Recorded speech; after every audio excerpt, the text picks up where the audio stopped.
everybody, and welcome to this short tutorial on Canvas Rubrics. We're going to talk about how to set up rubrics, why you might use them, and how they might actually save you some time. To get to the rubrics area of Canvas, you'll click over on the left where it says Rubrics, and you'll be taken to an area where you'll see all of your rubrics. If this is the first time you have been in here, you probably will not see anything in here, and so you'll have to create and add a rubric here. These are rubrics I've created ahead of time, and I'm just going to open up one of them just to give you an idea of what it might look like. I'm going to choose a simple one. This is a final reflection that I had my students do. You can see here I've got criteria over here on the left. I've got a ratings. So I don't have a scale for this one. I just give them their points, and then I have an area where I can leave them comments in here, as well as how many points it's worth. You can see at the bottom here, this is worth a total of 10 points with 4 criteria. But there's a lot of flexibility in there. I can also edit it from here if I chose to. So if you wanted to create a rubric from scratch, you would choose to add a rubric. When you do that, we'll call this example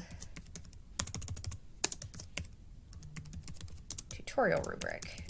Okay, from here you can see that you can come down here and edit and put anything you want in the description of your criteria. I have found you have a little more editing capability in terms of the style, bullets, that kind of thing under the long description, which I usually copy and paste in, versus the description itself. So I usually use both of these. This may give a main description and then a little more detail down here at the bottom. You can also give a range here, and this is your rating scale that you want to choose. So let's say you have 5 as your highest. You can give that description, and you can add in maybe a 3 and give that description. I'll go ahead and actually put that in.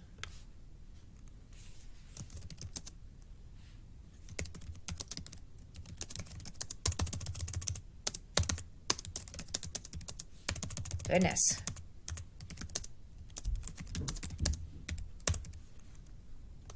All right, and so right now I have a 5, a 3, and a 0. All these can be edited with the little pencil in the upper right-hand corner, and of course your point values can be changed over here.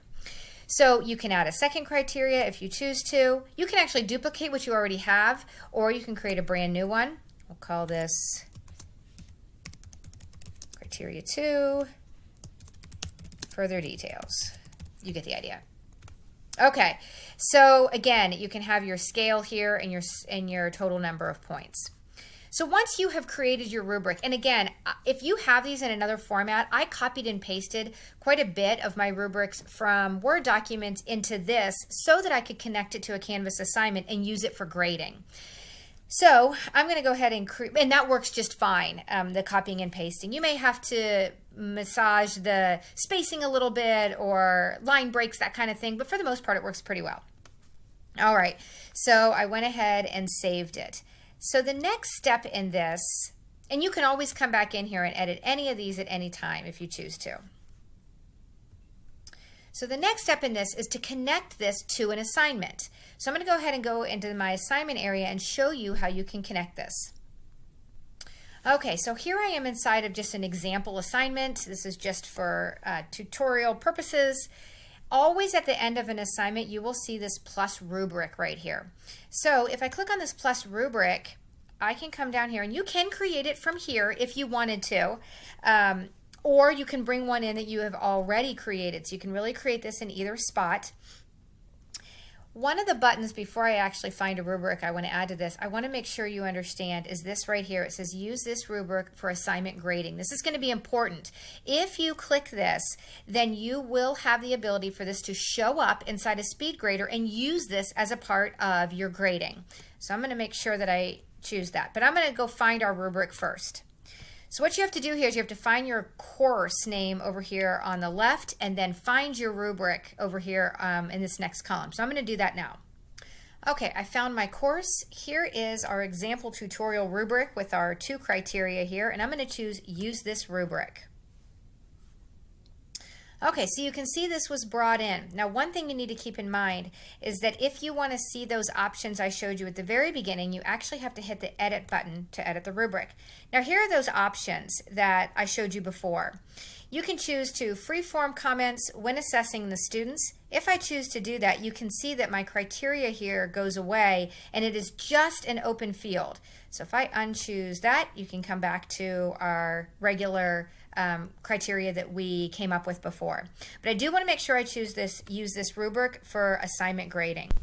And when I do that, it will allow me to use this in SpeedGrader to grade the assignment. So I'm going to go ahead and update it. Okay, so if I now go to SpeedGrader within this assignment, let's say that students already submitted this. One of the things that you'll see, obviously I don't actually have a student that put that that submitted the assignment, but if I did, their submission would be here. But the other thing you have is this view rubric where you can, let's make this a little bit bigger, you can actually click in the box to give them whatever marks that they had, or you can also leave them comments to tell them why they got the different scores that they did. And this will actually show up for students in their grade center with, it looks like a little clipboard that the student can click on and see all of your comments and their scores. So once you have given them marks for everything, you can leave your regular assignment comments that you always leave that may be bigger picture how they do on the assignment. These are meant to be within these criteria themselves. What scores did they get and why? So once you choose save on that, the score is automatically updated depending on what you clicked here, and then you can again add different comments if you choose to here. So then you would just go to your next student and you would see the rubric again. This kind of small amount of time to take to set up the rubric will allow you to assess students via this rubric each time you have a student submission or a new assignment.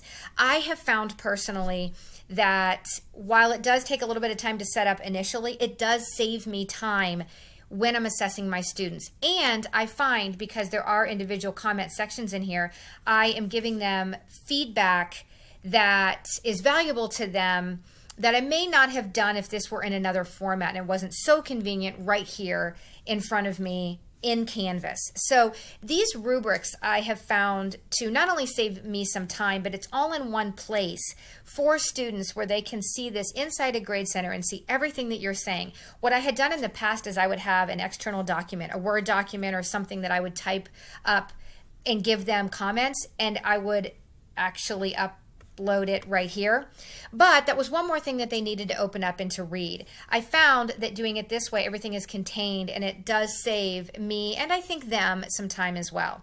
So once again, this is found under Outcomes, and you will connect a rubric to an assignment, and then you are able to, if you choose that option to allow for this to be used for grading, you will always see this inside a SpeedGrader where it can be used to help you grade student assignments. So this was Canvas Rubrics. I hope you find this to be helpful as you move forward throughout your class.